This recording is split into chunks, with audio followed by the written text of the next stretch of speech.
प्रयागराज में दुनिया का सबसे बड़ा मानव समरसता का मेला लगा हुआ है। तमाम साधु संत पहुंच रहे हैं, तमाम उनके संदेश हैं और संदेश में तमाम बातें छिपी हुई हैं। किसी का जीवन रोचक है जिससे लोग सीख ले रहे हैं, तो किसी का संकल्प है जिससे लोग सीख ले रहे हैं। हम इसी से एक ऐसे ही संत के पास मौजूद है जिनके जीवन की कहानियां भी रोचक है, उनके जीवन का संघर्ष भी रोचक है और कैसे उनके जीवन में परिवर्तन आता है और किस यात्रा पर वो निकल चुके हैं उसके बारे में भी जानेंगे।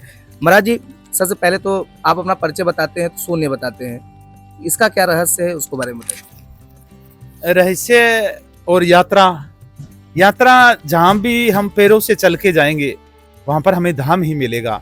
और जहाँ हम बैठे हैं और वहीं आंखें बंद कर ले, विचार कुछ भी ना आए, कुछ भी ना आए विचार, वहाँ परम धाम मिलेगा। तो यात्रा तो मुक्ति की ओर है। गीता के अंदर मैंने ये लिखा हुआ है, गीता परम रहस्यम, यात्रा मुक्ति की ओर। तो अभी जो मेरी यात्रा है वो मुक्ति की ओर है। ये आवागमन का चक्कर है, ये छूट गया है। अब दोबारा जब ये अंदर वाला है, ये बूंद गिरेगी सागर में और खुद सागर हो जाएगी, ये आत्मा पड़ेगी परम में और खुद परमात्मा हो जाएगी। और भगवान बोलते हैं जब जब धर्म की हानि और पाप की वृद्धि होती है तब तब मैं अपना निरंकार रूप से साकार रूप में आता हूँ। तो ये सागर जब शून्य जब आएगा, तो जब इसको जरूरत होगी तब आएगा।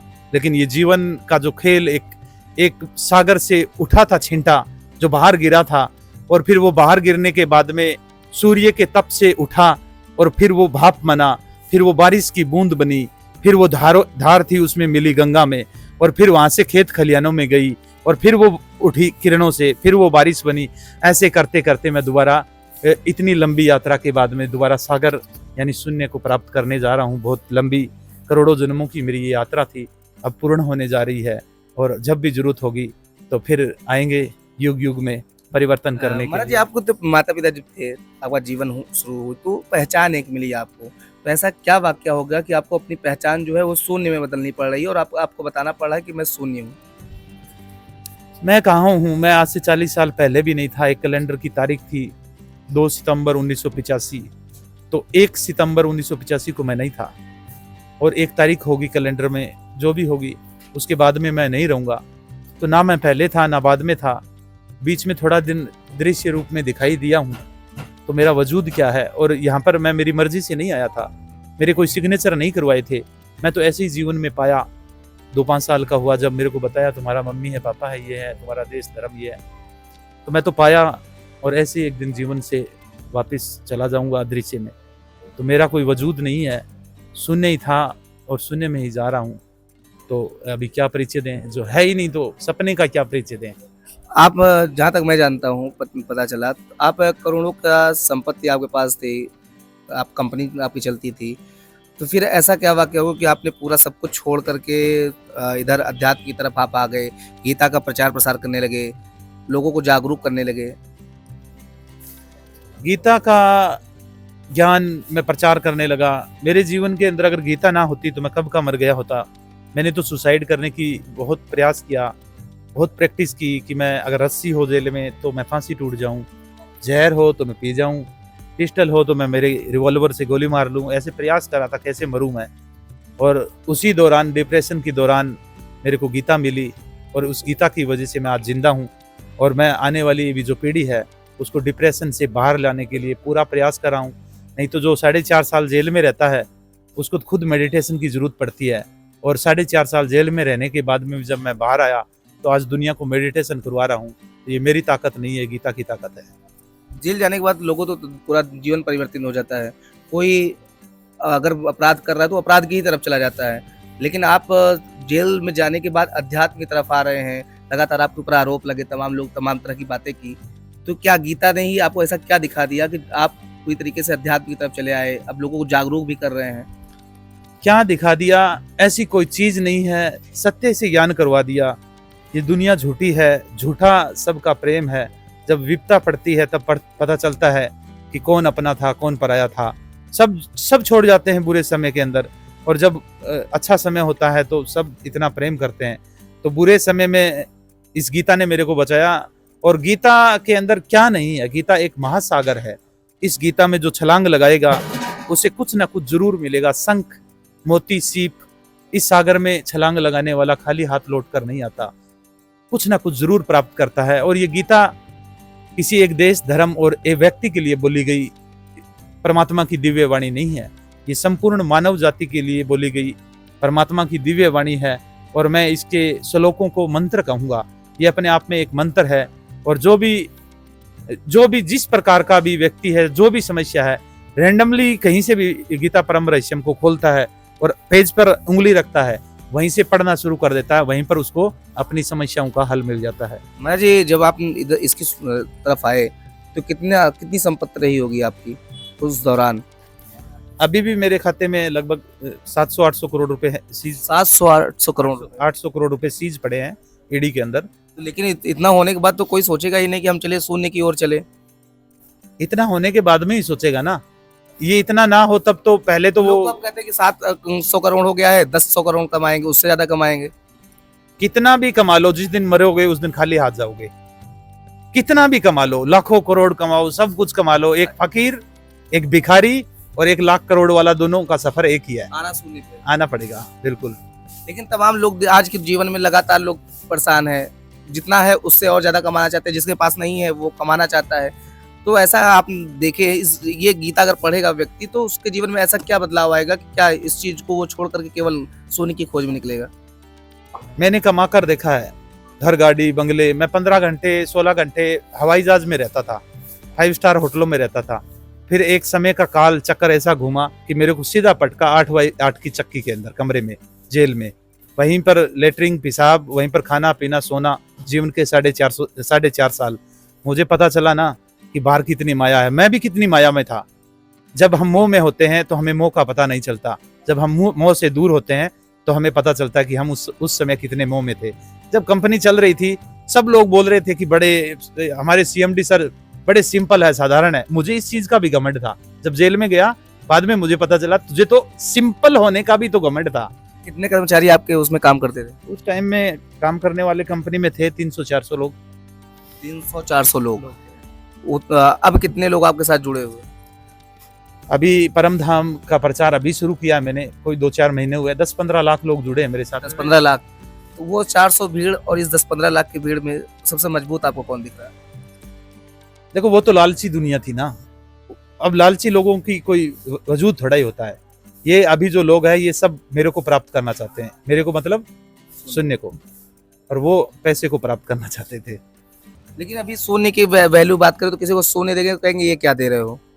सोने किसी से अगर संख्या, सब कुछ है, सब कुछ है। अगर वो ना हो, देखिए, अगर आपको मूवी दिखानी हो तो मूवी पहले पर्दे पर चलेगी। अभी किसी को हम कह देंगे तुम सोनी हो तो बुरा मान जाता है। अज्ञान है, खुश होना चाहिए। देखो, एक पर्दा है, थिएटर का पर्दा, उस पर 10 लोग हैं, उसमें 10 लोग आपको थिएटर के अंदर पर्दे पर दिखाई दे रहे हैं। लेकिन उन 10 लोगों के भीतर जो पर्दे के भीतर, उन 10 लोगों के भीतर जो पर्दा है वो तो एक है ना। एक है या 2 है? पर्दा एक है, लोग 10 है। और जैसे ही मूवी को हटा दो, पर्दा 1 बच जाएगा, और जो 1 बच गया ना, उसको मैं शून्य बोल रहा हूं। इस शून्य पर्दे पर, परम पर्दे पर ये ब्रह्मांड रूपी मूवी चल रही है। इसमें कितनी गोलियां चले, कोई दुखी हो चाहे रो, कुछ भी हो, मूवी में दिखने वाली बारिश कभी पर्दे को गीला नहीं कर सकती। इस संसार के दुख सुख ये जितने भी हो रहे हैं, ये परमात्मा रूपी पर्दा, उसको शून्य बोल रहा हूं। परमात्मा रूपी पर्दे पर ये मूवी चल रही है, वो निर्लेप रहता है। कुंभ में जो लोग आए हैं वो एक तरह से शून्य की खोज में आए हैं। नहीं, ये तो पाप धोने के लिए आए हैं। अपने पीछे के जो पाप कर रखे हैं इन्होंने, वो धोने के लिए आए हैं। अब आप कहोगे आप भी तो आए हैं, आप अपने पाप धोने। मैं तो अभी तक नहीं गया हूँ नहाने के लिए। आज सबसे बड़ा नहान था, मैं तो आज भी नहीं गया हूँ। जाएंगे? नहीं, मैं क्यों जाऊंगा? मैं तो जगाने के लिए आया हूँ यहाँ पर, नहाने के लिए थोड़ा ही आया हूँ। पाप तो मेरे मिट गए हैं। शून्य में कोई पाप थोड़ा ही होता है। नहीं तो लोग कहते हैं कि हम पुण्य कमाने जा रहे हैं, पाप तो ऐसा नहीं है। सब ये नहीं कहते कि हम पाप कमाने जा रहे हैं, मतलब धुलने जा रहे हैं, पुण्य भी कमाने जा रहे हैं। पुण्य तो हमारे कर्मों से होगा या ज्ञान से होगा। शरीर कब पाप करता है? मन करता है। मन को धो लो, वो तो अंदर बह रही है गंगा, मन को धुलना पड़ेगा। मन को धोना पड़ेगा। तो मैं यहाँ जगाने आया हूँ। और ऐसे मैं नहीं कहता कि यहाँ पर श्रद्धा होनी चाहिए। श्रद्धा अगर जिसके अंदर है तो वो डुबकी लगाए कि हे ईश्वर, मैं अज्ञानी था और मुझे पता नहीं था, मैंने जन्मों जन्मों में पाप कर दिया। मन धोकर जो जाएगा यहाँ पर, शरीर के साथ में मन धो जाएगा, वो मुक्त हो जाएगा। और अगर जो शरीर धोके जाएगा, वो तो बस नहाकर जा रहा है और कुछ नहीं है। महाराज जी आखिरी सवाल है कि आप बस ये कहना चाहते हैं कितना भी धन वैभव हो जाए आदमी को आना शून्य पे ही है। जिस राह पर मैं चला हूँ इस संसार में आप भी और जितने भी लोग हैं, आज नहीं करोड़ों जन्म बाद में यहाँ पर आना पड़ेगा, आना पड़ेगा। कब तक अब आगे नर्सरी में, फिर 20 साल बाद में नर्सरी, जवानी, फिर बुढ़ापा, जवानी बुढ़ापा, की क्या पागलपन है, इसको खत्म करते हैं। एक चीज और पूछ लेते, बहुत चर्चा में थे आईआईटी बाबा, आप भी देखे होंगे, उन्होंने भी सब कुछ छोड़ा, लाखों का पैकेज था छोड़ करके आया, तो क्या लगता है वो भी इसी तरीके का उनको भी कुछ ज्ञान हुआ होगा जो इस तरफ चल रहे हैं? वो हरियाणा से, मैं भी हरियाणा से हूँ, लगभग लैंग्वेज हमारी लगभग मिलती है। अभी रियल हिट एक पॉडकास्ट किया था रियल हिट वालों ने मेरे साथ में, जब आईआईटी बाबा को आए हुए 2 दिन हुए थे, तो उन्होंने बोला आजकल बड़ा चर्चा में आईआईटी बाबा, तो आप क्या कहेंगे? तो आईआईटी बाबा बढ़िया है, तो क्या 35 लाख, वो 35 लाख का पैकेज छोड़ो ना, 1000 करोड़ कितने 35 लाख होंगे, कैलकुलेशन करो। तो इसीलिए सवाल मैंने पूछा, कहते हैं आप तो साथ वो छोड़ दिया है। तो आईआईटी बाबा बहुत बढ़िया है, अच्छा है, वो सही जा रहा है। हम दोनों लास्ट में एक हो जाएंगे, एक हो जाएंगे। शरीर ये घड़े हैं, क्या दोनों लोग तलाश एक ही में है, एक ही चीज की तलाश में है? देखो एक समुद्र है, उसमें 2 घड़े रखे हुए हैं, अब दोनों घड़ों के अंदर पानी है, समुद्र में भी पानी है। दोनों घड़े सोचे मेरा पानी अलग, इसका अलग, समुद्र का अलग, दोनों घड़ों को तोड़ दो, अंदर का पानी एक हो गया। ये घड़े हैं, ये शरीर है, ये जब मतलब आप और आईआईटी बाबा एक मिलेंगे। हाँ मिल जाएंगे। अगर उसने अभी संसार के अंदर मोह ना किया, तो अगर मोह कर लिया तो वो शायद इस जन्म में ना मिले, लेकिन कभी ना कभी तो कह रहे हैं कि मोह हमको नहीं है तो फिर मिल जाएगा। वो अंदर का भी आपको, अब आपके अंदर क्या है उसका मैं तो अंदाजा नहीं लगा सकता। आप बोले वो दोनों मिल जाओगे क्या, तो दोनों तो या तो अभी मिले हुए हैं, अभी मेरे को होश नहीं आता, मैं 18 घंटे ध्यान में पड़ा रहता हूँ, फिर 2-3 घंटे में याद करता हूँ कि अच्छा ऐसा है, ऐसी कंपनी हुई थी और ऐसे लोग मेरे को बोलते हैं, फिर मेरे को होश आता है।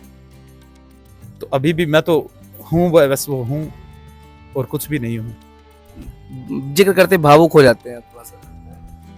भावुक प्रेम होता है ना, परमात्मा के अंदर प्रेम है, और जिसके हृदय में प्रेम नहीं है वो कभी ईश्वर को प्राप्त नहीं कर पाएगा।